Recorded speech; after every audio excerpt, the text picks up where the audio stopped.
Le masculin ne l'emporte pas sur le féminin, c'est l'avis des promoteurs de cette écriture dite inclusive, écriture qui viserait à rétablir la parité entre les hommes et les femmes dans la langue française.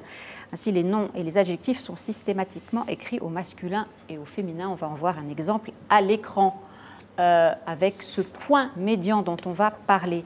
Une question pour vous tous, est-ce une marotte délirante ou c'est dans l'air du temps ? Moi, j'avais envie de vous dire que oui, si vous m'aviez fait venir en tant que femme pour défendre féministe ou je sais pas quoi, cette histoire, c'est tragique. Mais en plus, tout ça est développé, il faut rappeler, dans un manuel pour les élèves de CE2.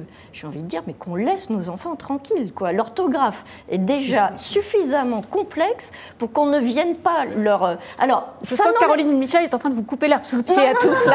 Je vais défendre cette réforme. Non. Alors, je vais quand même lancer le débat. La langue française n'est pas une langue neutre, contrairement à l'anglais. Oui, la réponse est oui. Est-ce qu'elle marque, est-ce qu'elle exprime le caractère dominant masculin de notre société? Oui. Est-ce qu'il faudrait, est-ce que les femmes devraient revendiquer des choses pour leurs conditions? Oui, absolument. Il est un scandale qu'au XXIe siècle, les femmes continuent à être dévalorisées, payées moins que les hommes, etc.